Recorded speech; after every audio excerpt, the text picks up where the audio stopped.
Hey, how's it going, everyone? So I know a lot of you guys out there in the RV community hate the fact that when you're out there dry camping, you gotta fire up the generator to be able to start your electricity. I'm gonna teach you guys a way that's a very cost-effective way to be able to utilize an inverter, wire it up to your main panel, and that way you have panel throughout your whole entire RV, and you'll be able to utilize all your, all your microwave and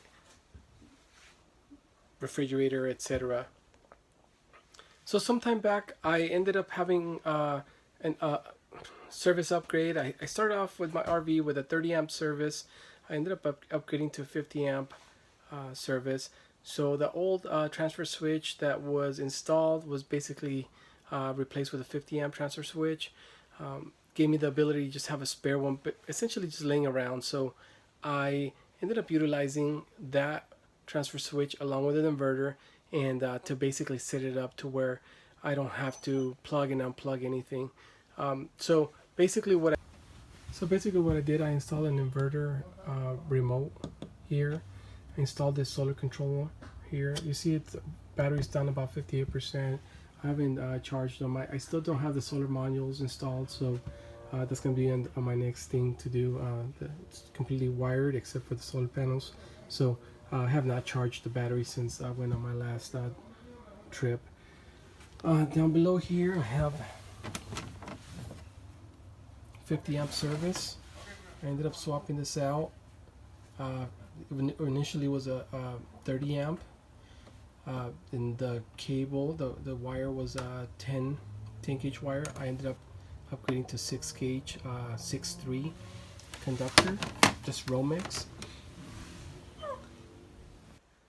Basically, so what I'll do is I'll draw up a diagram of how to wire this up, how to connect two transfer switches. Basically what I did was, since I upgraded to a 50 amp transfer switch, I disconnected the generator side of the transfer switch. What I'll do, I'll start from the very beginning. I grabbed a 30 amp automatic transfer switch. The short power side of that transfer switch, I ended up tying in the inverter. The generator side, I went ahead and tied it into the own-in generator that's set up in the front of the fifth wheel. Out of the load side of that 30 amp transfer switch, I tied it into the feed or line side of the generator of that 50 amp. The short power side of that 50 amp goes to the 50 amp service, and then out of the load side of that 50 amp automatic transfer switch, I tied it in with 6.3 into the electrical panel. One thing that I do want to let you guys know, when you guys have to turn off your power converter breaker, if you don't turn off your power converter breaker, basically what it does is as you turn on that power inverter,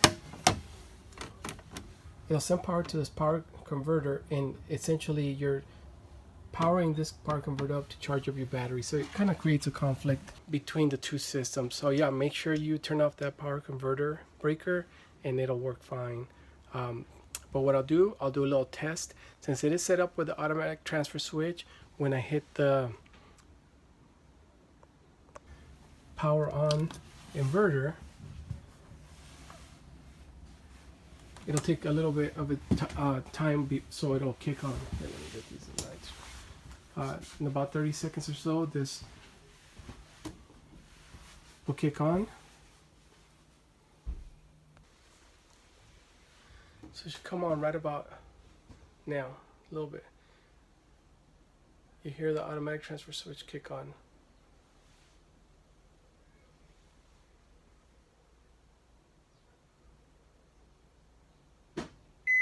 There you go. See, it kicks on. See, I can go. Kicks on. I don't want to run it for a long time. The battery's pretty low.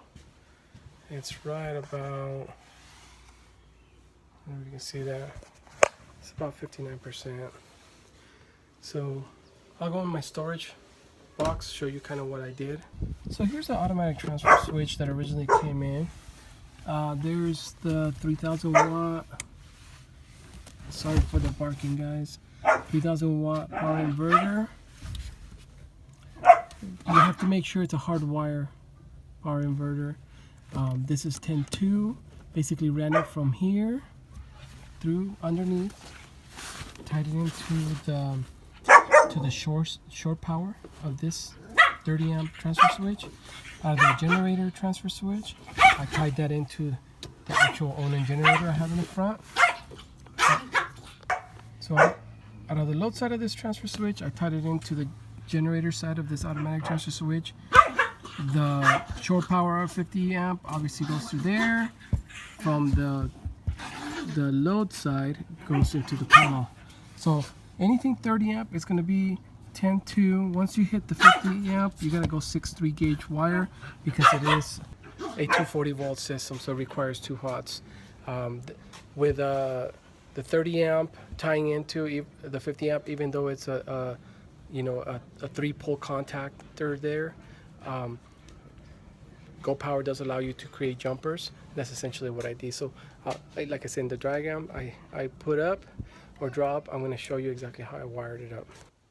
One thing you do have to do is you have to make sure you turn off your power converter, because the inverter will try to recharge your batteries and it kind of creates a conflict. So make sure you turn off your breaker, power converter breaker, and also for 30 amps, it would be 10 gauge wire, 10.2.